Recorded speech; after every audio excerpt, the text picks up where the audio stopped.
Hello, and welcome to the U.S. Green Building Council's annual member meeting. I am Isabel Smith, Membership Manager, and on behalf of our staff, leadership, board, and community, I want to express our sincerest gratitude to you, our members, for your commitment to and support of our organization. Today, I'm thrilled to welcome the USGBC Board Chair, Anyeley Hallová. Anyeley brings 17 years of experience from mixed-use developments to office headquarters. She is the founder of ADRE, a real estate development firm focused on real estate projects that seek to create wealth for the Black community and underrepresented groups that traditionally lack access to real estate ownership and investment. Anyeley was elected to the USGBC Board of Directors in 2021 and was appointed as chair earlier this year. Anyeley, passing it to you to officially open the meeting. Good afternoon and welcome. I'm Anyeley Hallová, the new chair of the U.S. Green Building Council Board of Directors. I'm pleased to formally open the USGBC annual member meeting at 1:01 p.m. Eastern Time. We've been looking forward to this day and are so glad that you could join us. As a USGBC member, I'm proud and inspired by the work our community of architects, engineers, contractors, manufacturers, developers, owners, and other stakeholders from all sectors are doing to advance sustainability in our communities and across the built environment. It is an honor to represent you on the board of directors. Before I get too far in my remarks today, I want to thank and acknowledge the leadership of the entire USGBC board. I want to thank all of you who voted in our recent election. I am pleased to welcome our newest board member, Salah Nazar, and our newly appointed vice chair, Ruth Thomas Squantz, and board secretary treasurer, Daniel Hernandez. I am grateful for their dedication to the USGBC's work and to the success of our mission, which is to transform the way buildings and communities are designed, built, and operated, enabling an environmentally and socially responsible, healthy, and prosperous environment that improves the quality of life.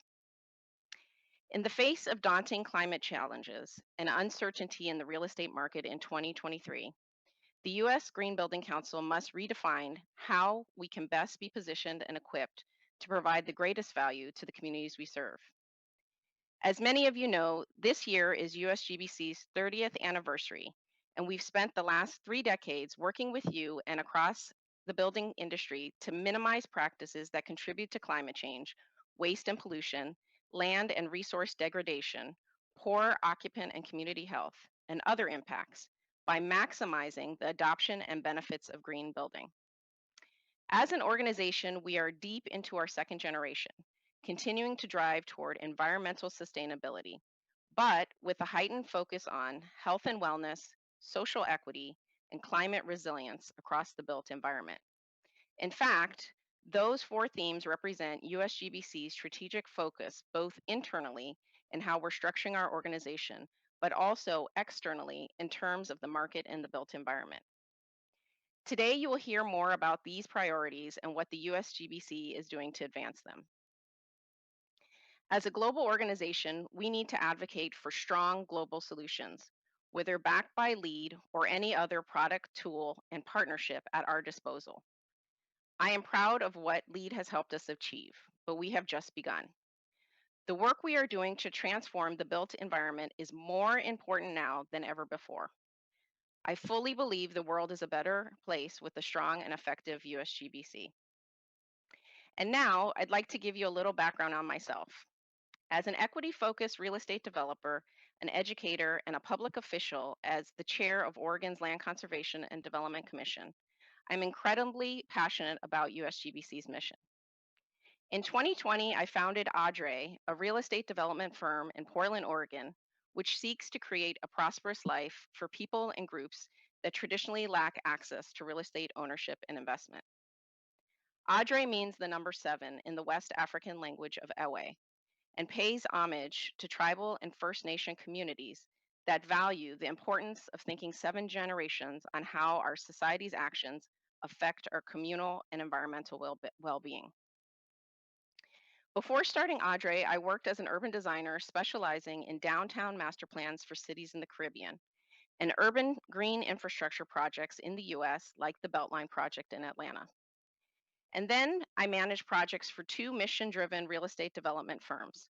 One in which I was a partner for 12 years, there leading the Meyer Memorial Trust headquarters project.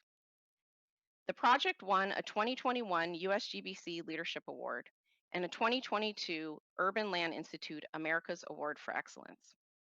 We had the privilege to partner with Meyer, a foundation and a leader in equitable giving practices and investments in Oregon.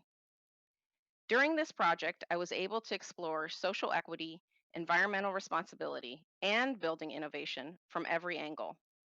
This, and reading the book Color of Law by Richard Rothstein, planted the idea for my company, Audrey.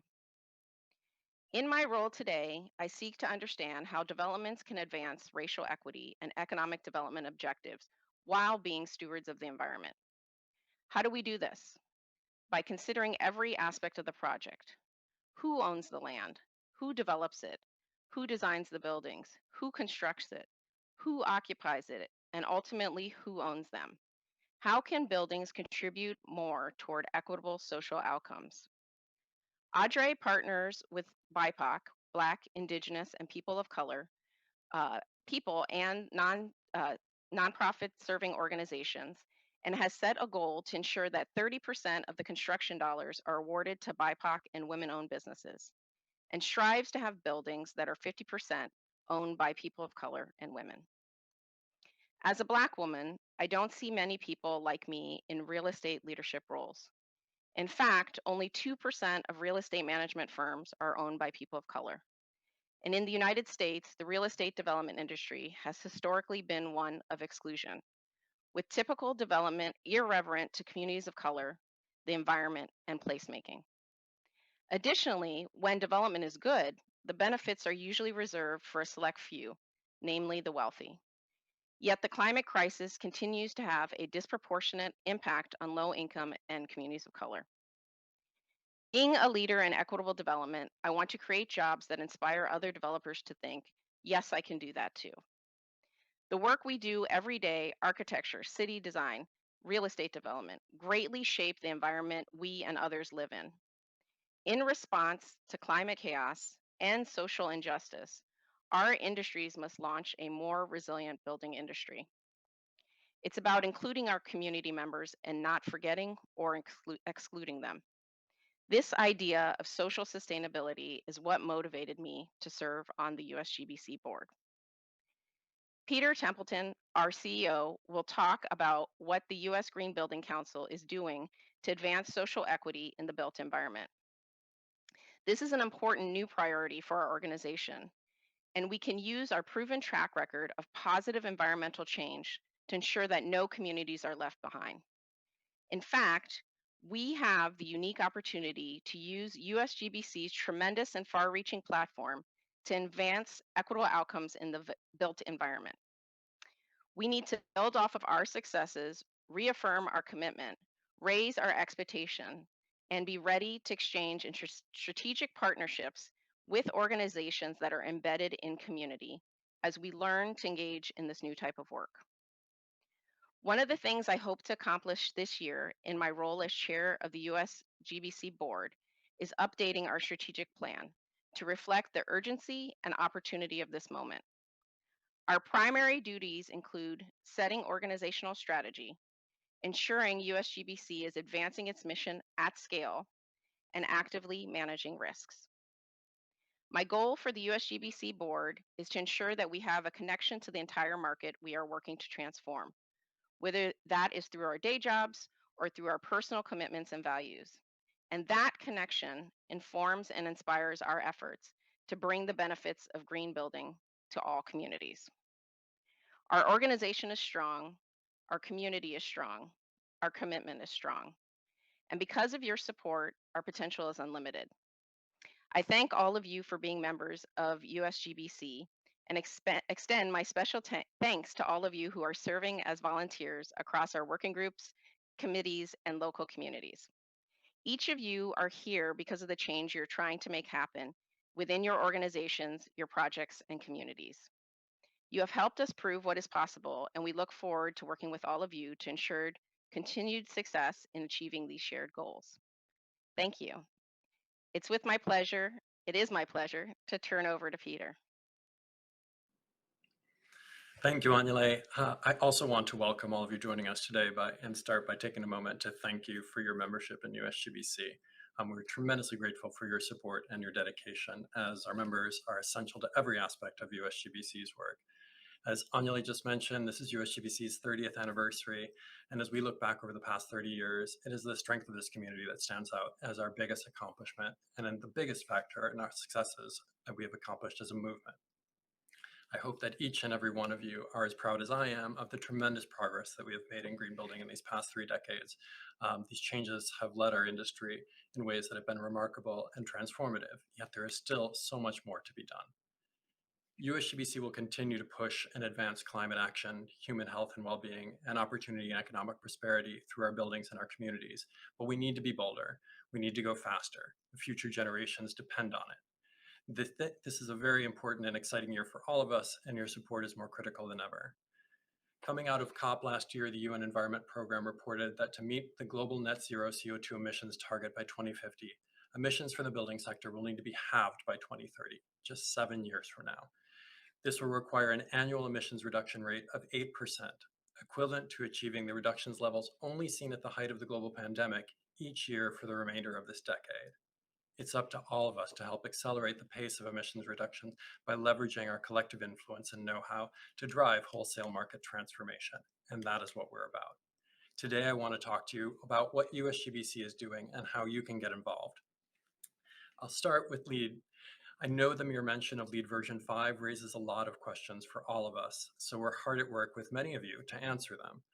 All last year, we worked with members serving on LEED committees and held LEED Convene and Connect sessions to gather feedback from our global community. The stakeholder sessions were held in person and virtually to open up a dialogue about the future of our buildings. One major outcome of these sessions was the development of key principles that future versions of LEED must address. These principles include increasing scale to maximize impact, accelerating our progress on decarbonizing the built environment, prioritizing climate adaptation and resilience, targeting proven investments in human health and well-being, ensuring our work promotes greater diversity, equity, and inclusion in the built environment, and supporting flourishing ecosystems through regenerative practices. The next version of LEED will support the built environment's alignment with these targets outlined in the Paris Agreement and address critical imperatives including resilience, equity, health, and biodiversity. Our goal is to begin sharing draft requirements for LEED version 5 at Greenbuild 2023. Melissa Baker, USGBC's Senior Vice President who's leading this work, is here with us today to share further details on this work and updates on our LEED development process. But as I hope you've heard already, we're currently recruiting volunteers from among our membership to support this work on LEED committees and working groups.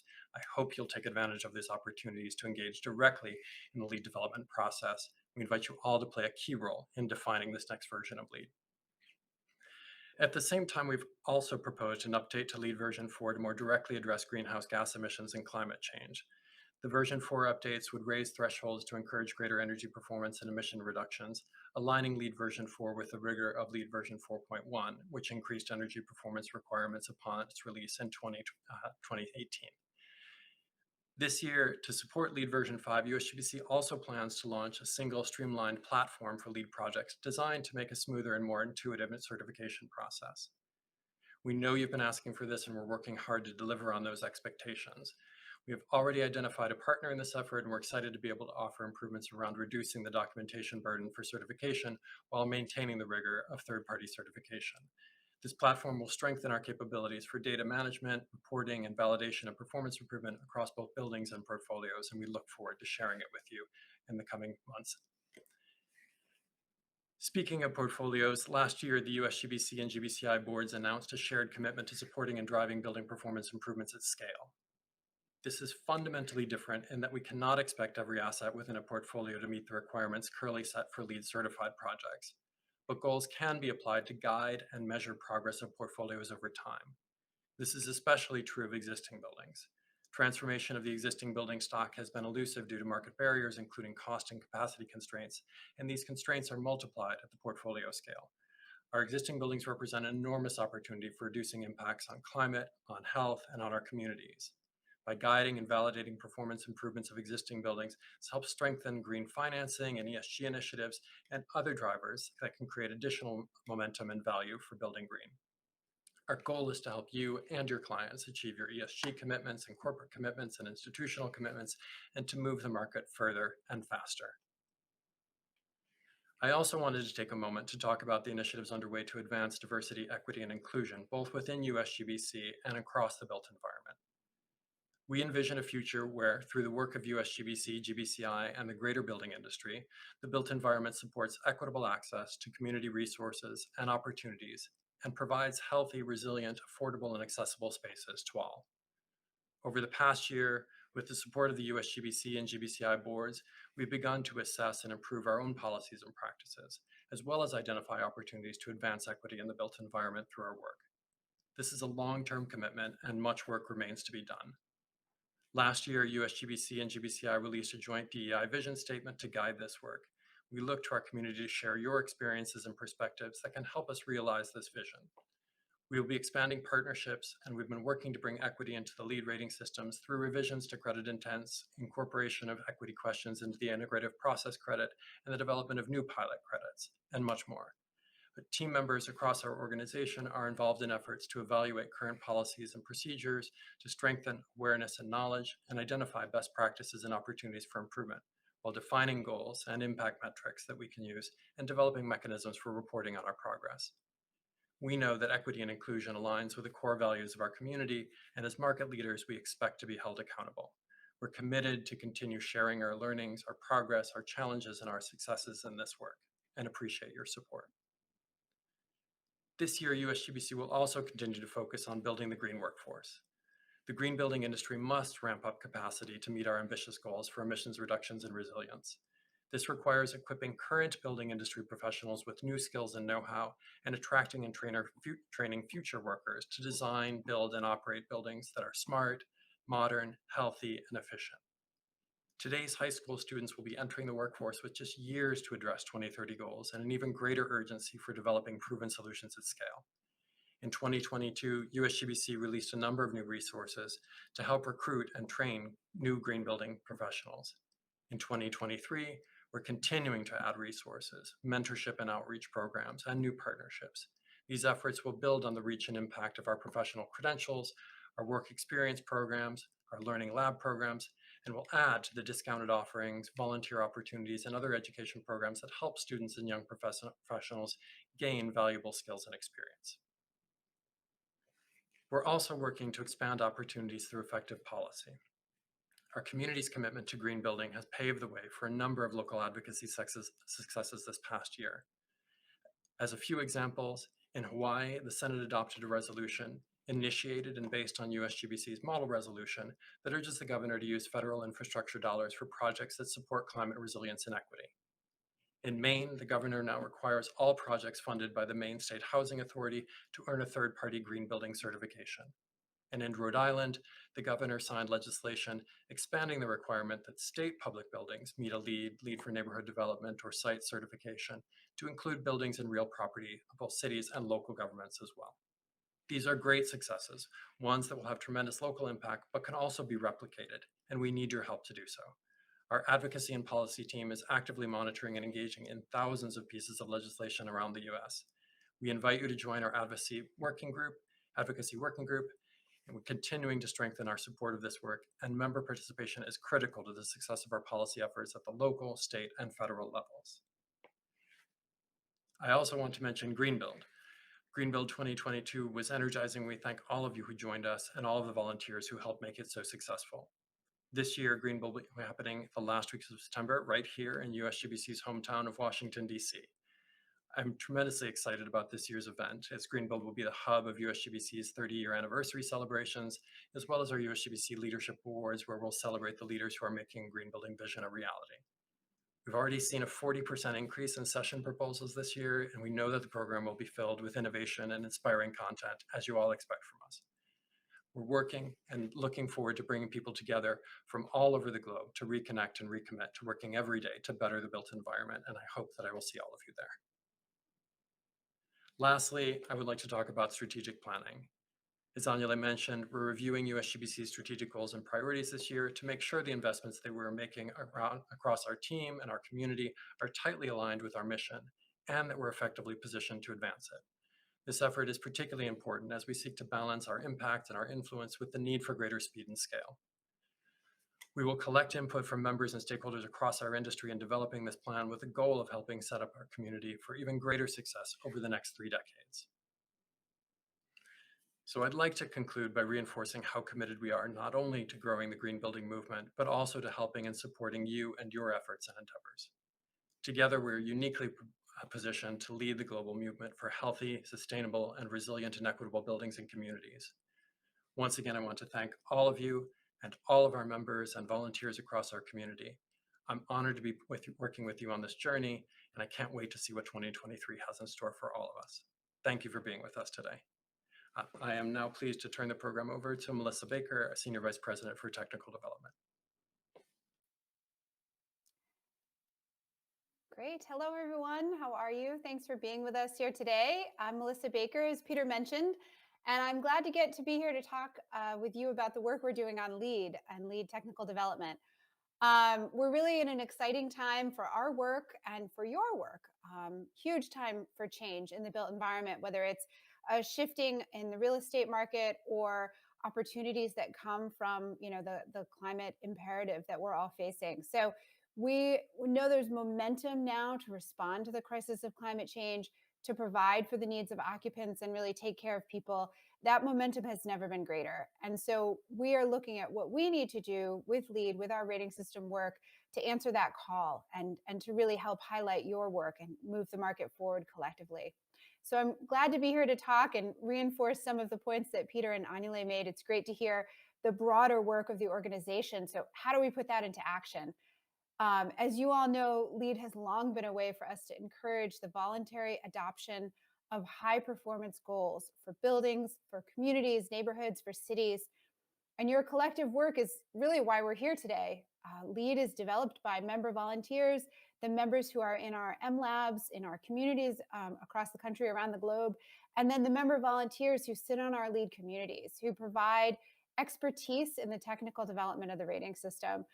We cover such a broad breadth of topics in LEED. We have obviously wonderful staff, very technically knowledgeable, but we couldn't do it without the volunteers. So let me echo the thanks that you've heard from Peter and from Anyeley to say thank you to everyone who's volunteered with us, both current and former, for the time, for the expertise you've given us to build LEED into what it is today.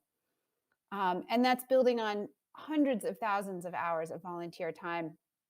Just in 2022, at any given point, we have about 100 member volunteers plus that give several thousand hours yearly to LEED development. And then, of course, for the broader membership, we hear from you. We hear in the form of letters and calls, proposals, conversations. And what we've really heard from everyone is a collective call for LEED to continue to lead during this critical time. And for us to focus, as you heard from Peter, on climate, on answering the need to adapt to climate change as well as mitigate what we can, to look at climate resilience, as well as looking at expanding our work in equity and equity within the built environment, and then protecting human health and well-being as well. So as we work, you all are represented by your peers on our LEED technical advisory groups and other LEED committees, including the LEED steering committee. And the volunteer leadership from the LEED steering committee and those other committees has really led the way for us in the last several years. And the past year, in 2022, we connected globally with all of you through our LEED Convene and Connect meetings. We were able to meet with over 1,100 registrants globally. That represents 38 countries, and it was 14 events, some online and some in person. And the result of that work were the Future of LEED principles that Peter referenced in his speech. We released those last summer, and those are really our guiding principles, our goals for LEED development now and into the future. So now, as we're working to implement the principles that we set out in Future of LEED, we knew that action needed to be taken, both in the current version of the rating system and in our next version. And we need your help and your input. We continue to need your help and input to take that action. So LEED version 4 and 4.1 are available for use and we are working toward a LEED version 5. But those of you who've been with us for a while, the last 20 years or so of LEED technical development, know that it can take some time to build the rating system, to hear from everyone, to incorporate your good ideas, and to bring that to market. So while we're working hard on LEED version 5, and we're excited to see you at Greenbuild and talk about it there, we also wanted to make sure that LEED version 4 was updated, that it reflected a focus on increased energy efficiency and greenhouse gas emissions reductions. And if you think about it, we're really talking now today about essentially that 2030 building. So when you hear the goals that were stated, when we hear the imperatives that we're talking about, it's really critically important that that current version in use by projects now reflect those future goals, and that we can move the market forward by equipping you all with the tools needed to make those changes. So to update LEED version 4 to ensure those goals were met, we opened a ballot at the end of last year to update LEED version 4 and proposing to raise the stringency of the energy use reductions required, and also add a greenhouse gas emissions metric, as you all saw in version 4.1. So these updates really better reflect the current expectations for market leadership on climate as defined in local codes, as we see in industry commitments and global targets that are set. So thank you to everyone who provided comments and feedback on the proposed changes. We're currently reviewing those public comments. We'll have an update on progress for this for you soon. And while we're here today and while we're talking, I want to encourage everyone, this is your call to action. When it's time to vote, I want to encourage everyone to vote on this change and to ensure that we meet the mission of USGBC. And if you have questions about that ballot or you want to talk, give us comments, please ask questions here today. Look forward to talking to you more. So let's talk a little bit about how we do the LEED development. We have a document called Foundations of LEED, which really dictates the LEED development process, as well as the committee structures. We're making some changes to those foundations in the Foundations of LEED. We want to ensure a strong foundation for the work on LEED version 5.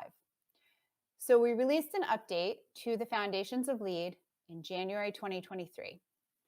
Those changes will further leverage the expertise of you all, our membership and our community, through some new opportunities to contribute to guiding and driving market leadership through LEED. So the way that we work on rating system development, we use a consensus body, which is a pretty common practice among standard setting organizations. That consensus body, that group of individuals from the membership, actually are the ones that vote during the balloting of the rating system. And it also helps us maintain market feedback. In the past, we had assembled this group after the newer updated rating system was drafted, after we had gone through our public comments. In this new process, as described in the new Foundations of LEED, the consensus body will be a consensus committee that actually is assembled at the beginning of the development process, helps to guide the creation of the rating system and ensure its applicability to market, and then ultimately is the group that votes on the rating system when it is complete. So the new process includes specialization within these consensus committees focused on specific markets or use types for each rating system. The applications are open to all USGBC members, and we are seeking those with a deep understanding of specific market sectors, whether it's existing buildings, building design and construction, the development of cities and communities, or the management of existing cities and communities, and of course, the residential market as well. Those are examples. We'll be looking for folks to join some committees. And those selected will represent the voice of the market and help guide LEED's development alongside those technical subject matter expert volunteers in the technical advisory groups and the LEED steering committee. So including what I just mentioned on those updates to the foundations, there are several ways that you all as members can influence the trajectory of LEED. All members are highly encouraged to participate in the LEED consensus committees, in those technical advisory groups and the working groups. We also seek your feedback during our stakeholder sessions and public comment periods. And of course, with the foundations update, the larger membership will have an additional role of ratifying the results of those consensus committee votes on new and updated rating systems, ensuring that we continue to function according to our core value of being member and mission driven. So I want to let everyone know that there is a call for volunteers open now to join a consensus committee for design and construction and a consensus committee for existing buildings. That call will stay open through February 27th, 2023. Please do apply. Let us know if you have any questions. I highly encourage everyone to join us and offer your expertise to those rating systems. So as was mentioned before, we kicked off the development of LEED version 5 in January. We'll be using those future of LEED principles from last year to guide that work. We're excited to be able to form some additional working groups alongside the committees I mentioned earlier that will focus on the incorporation of equity and resilience across all the LEED rating systems. And we welcome your proposals, your ideas for LEED version 5, both now and look forward to the conversations and feedback as we continue to shape LEED's evolution. LEED is powered by a community of volunteers that represent the spectrum of industries and professional expertise. And of course, these volunteer groups will ensure that there's no gaps in knowledge or capacity as the work moves forward on LEED version 5. We look forward to sharing our work throughout this year and of course, highlighting LEED version 5 at Greenbuild in September. So as I close, I just want to say one last thank you for your support and a final thank you to everyone who's volunteered with us over the years. I look forward to working with you and hearing from you now and in the future. Thank you.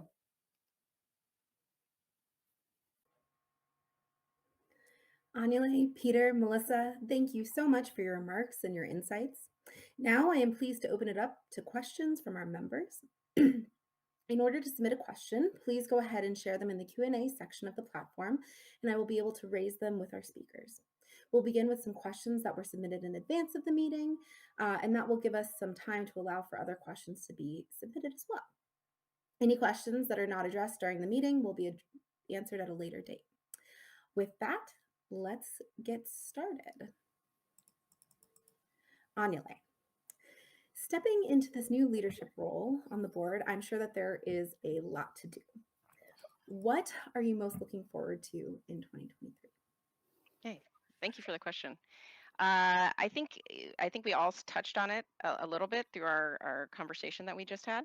I think the two most, let's call things that we're looking for in 2023 are, one is our strategic planning cycle that we're going through. So we're working on a new strategic plan for the organization.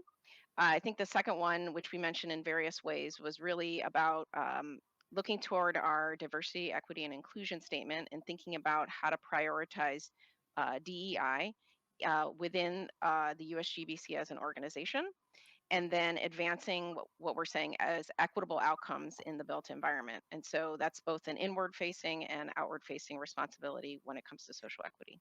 So those are big topics that will be covered in 2023. Great.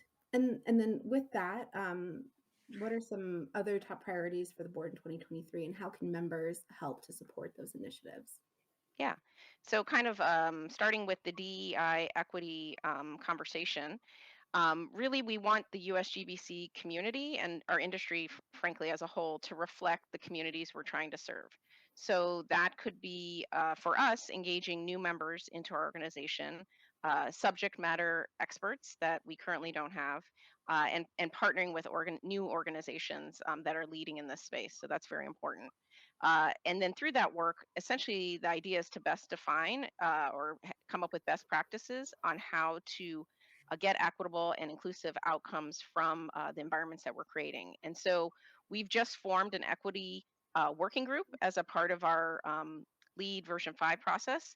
And we are welcoming proposals from all of our members to give toward that effort, and also people to join, I believe, that group. And then I think the second one that we're really focused on that members can help in is advancing kind of our priorities at scale. And so we're seeking input from stakeholders on approaches to kind of guide and validate this kind of performance at scale with regard to green building initiatives. And then I think it was talked about earlier, and we'll talk about more. There's a current process going on with the LEED version 4 that has input in with regard to energy requirements, and really just supporting and continue to participate in that process, while we're also seeking volunteers to serve on consensus committees and working groups to start the new LEED version 5 rating system. So I think there's a multitude of opportunities where members can participate, and we really encourage your feedback, especially for some of the areas that are more new to our organization. Thank you. Great, thank you, Anyeley. Peter, this one's for you. COP27 reinforced the urgency for large-scale global decarbonization. For many of our members, that means moving beyond single certification. Can you talk a little bit more about USGBC's plans for portfolio-level solutions? Thanks, Isabel. I am really glad that the conversation around scale is picking up, as Anyeley just mentioned.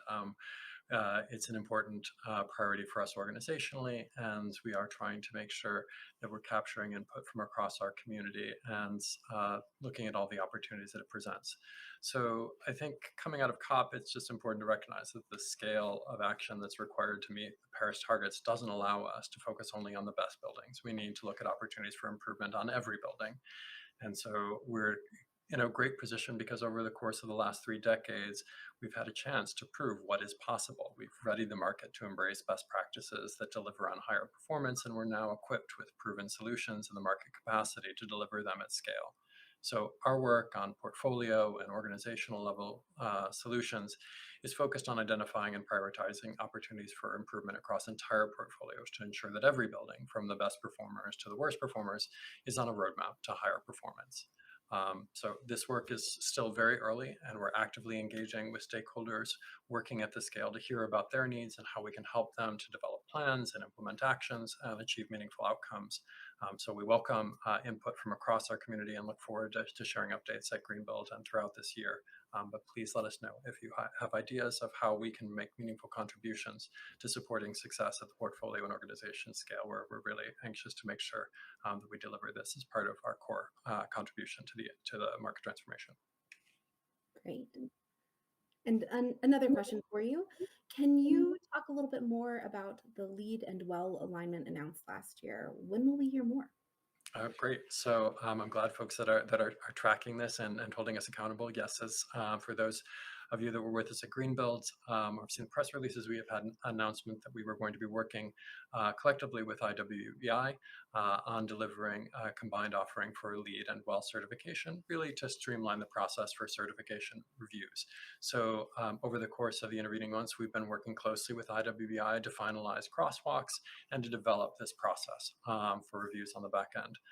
This work is proceeding on schedule, and we anticipate that this offering will be available to project teams seeking LEED and WELL certification by the beginning of the second quarter. That's great. Also, to you, outside of the LEED and WELL announcement, are there any other crosswalks or other rating system alignments under consideration? Great question. So again, I want to just highlight all of the great outcomes from the LEED Convene and Connect sessions last year. We heard many requests for better coordination, and there was a heavy focus in those conversations on the opportunity for us to reflect synergies between LEED and WELL certifications. So we prioritized that work. But there are already other examples where sites and true certification are recognized within LEED, and we're looking at further opportunities for credit and alignment for certification, streamlining for all of these programs as well. We're also aware that a lot of new standards have emerged since LEED version 4 and 4.1 were created, and there was general support for alignment with other standards in our stakeholder sessions last year. So we're exploring additional alignment opportunities, and LEED version 5 is one of our priorities. Melissa, we are getting a lot of positive comments around LEED version 5. And of course, everybody wants to know, is there a schedule for the development of LEED? Yeah, that's a great question. Thank you. We have, as I mentioned earlier, we did the LEED Convene and Connect last year. Tons of good ideas, such rich conversation. I hope everyone will take a look at the report. We're also going to do a report just to summarize everything we heard and publish that hopefully soon, what we heard in the LEED Convene and Connect. So between that, which was just such rich content, and then of course our current volunteers and our technical advisory groups, the LSC, there's a lot of ideas floating around, and it's really exciting. And as I mentioned earlier, it is quite the time for all of us in the work that we've been doing that just feels like the momentum is there to get the updates out, to really react to what's going on in the world, to help to move the market forward, all these calls to action and commitments that we're getting from organizations. It's exciting to see. So trying to get LEAD V5 done as quickly as possible, but also as purposefully as possible, right? So we don't want to rush too much and miss something important. So as it was mentioned, we're aiming towards Green Build of this year, which of course is the end of September, to have the structure, the scorecard, the content, the objectives for LEAD version 5 for building design and construction and existing buildings alongside language so that you all can start to dig in, look at credit requirements, and really tell us what you think and if we're on the mark with where we need to go. And certainly I'm looking for ways to engage with everyone during the development of that rating system. We've got our committees working. We're always happy to have a conversation. There's much more content knowledge and expertise than we could ever put into a pool of volunteers. So we want to hear from you and bring that forward as well. And then of course, as was mentioned, continuing to update and support 4 and 4.1 that are out there now for use. So in general, timing, aiming towards Green Build, looking to bring you highlights and new ideas there, take some feedback and continue the development from Green Build and beyond. So thanks. Great, thank you. And I know you touched on this in your remarks and also just in the last question, but can you review some of the ways that members can get involved in the LEAD V5 process? Yeah, absolutely. So I want to first highly encourage everyone to engage in your local community. We have communities around the world, certainly throughout the U.S. as well. It's a great place to talk to your peers, to connect, to join events, get updates. Second, and equally as important, we are looking for volunteers for LEAD. We have the call open now for the consensus committees for building design and construction and existing buildings. We will keep everyone posted as we're adding new committees to that list.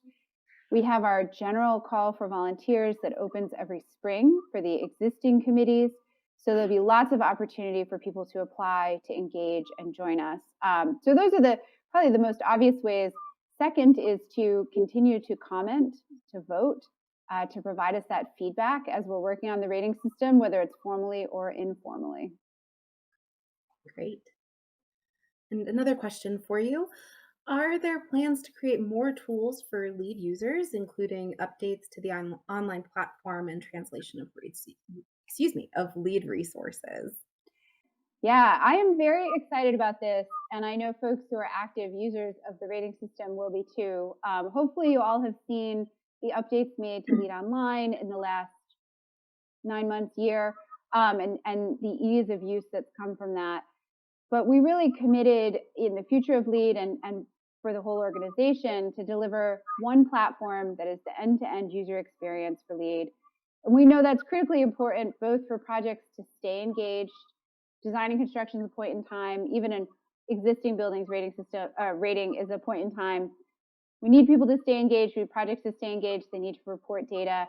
We've got to understand how buildings are performing, how we can upgrade and decarbonize existing buildings over time. So we need a platform that facilitates that ongoing engagement, but also for all of you, produces a value of having the data come back to you through annual reports, through being able to track and see how your buildings are doing.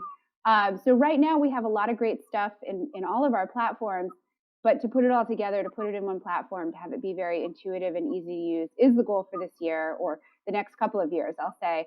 So I'm excited about that. And then of course, we're always looking for ways to create new tools. We have our LEAD credit library.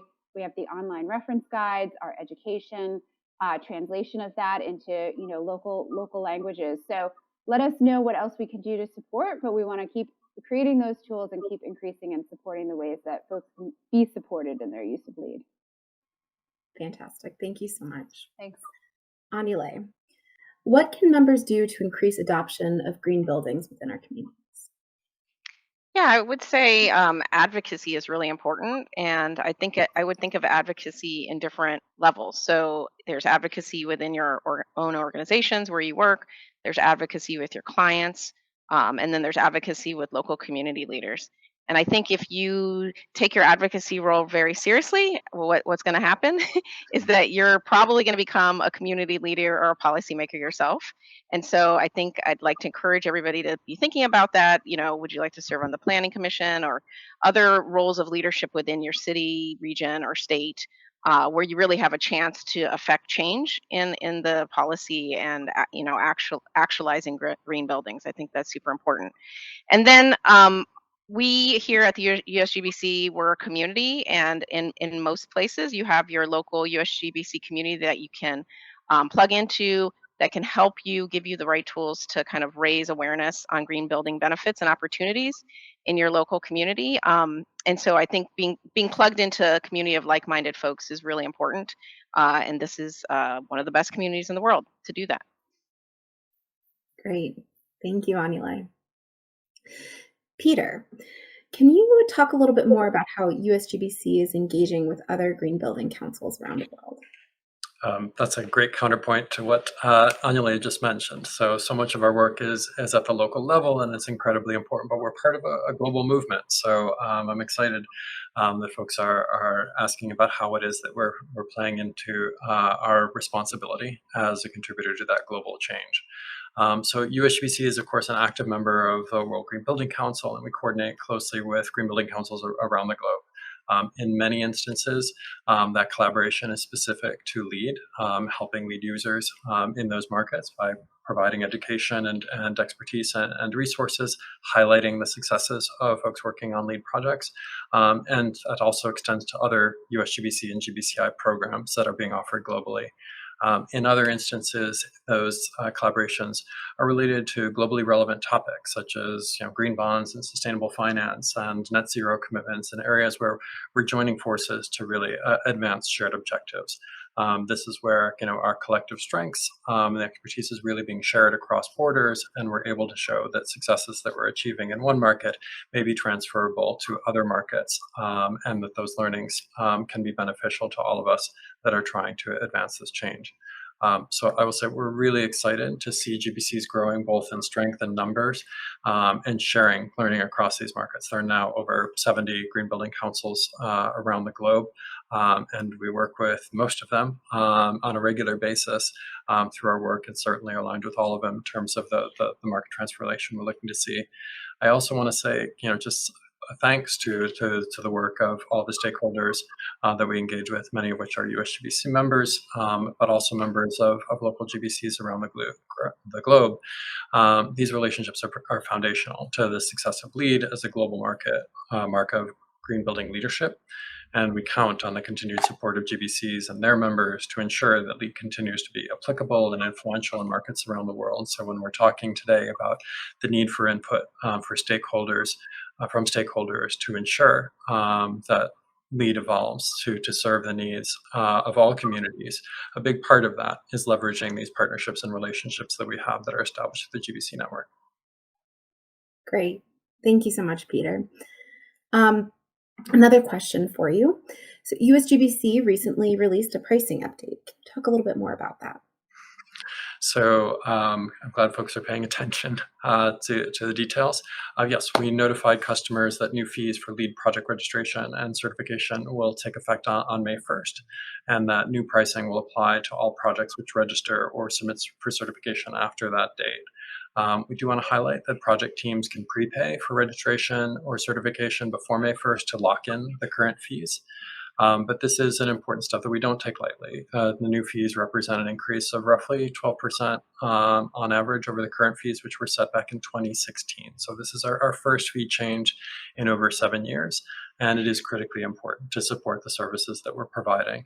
But we also want to highlight that there are new benefits that come with this. One of the new fees will also include access to the ARC Essentials reporting and analytics tools to encourage ongoing performance monitoring and benchmarking by all of the projects that we're working with. So happy to answer questions that folks have about how the fees will impact their projects and timelines, but appreciate everyone's understanding and support. Thank you, Peter. And our last question that we have time for today, also for Peter. So Our members, as am I, are really excited for Greenbuild's return to DC this September and aligning with USGBC's 30th anniversary. I know it's still early, but can you give us any preview in terms of what to expect? No one is more excited than I am. So again, building off of all of the positive momentum generated in San Francisco last year, and then of course the very strong response we've had to the call for proposals and the calls for volunteers this year. It's still very early, but we've got a group of members who are serving on the program committee, the advisory committee, and the host committees who are all focused on making Greenbuild 2023 a huge success. It is great to be here in USGBC's hometown.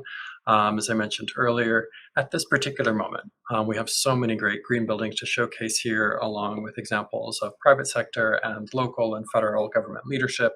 And we have 30 years of troublemaking to celebrate. So I'm very, very excited about everything that we have in store for everyone here in September. Fantastic. Thank you so much, Peter, Melissa, and Anyeley.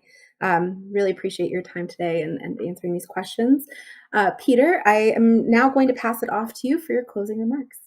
Oh, thank you again, Isabel, and do appreciate everyone joining us today and for all your questions. I just want to thank everyone for being here with us. We're really excited and committed to the work ahead of us in 2023.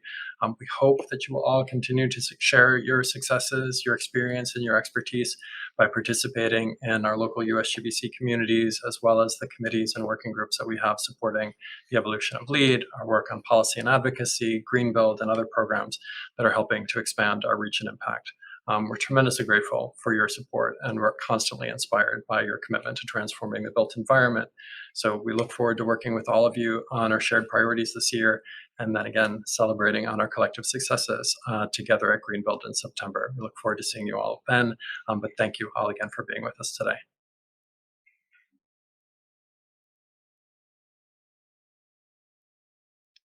And I wanted to thank you for the opportunity to answer your questions and discuss our priorities for the coming year. We're grateful for your membership and your continued support of USGBC's important work. I will now officially close our annual meeting at 1:51 p.m. Eastern Time. Thank you again for joining us. See you soon.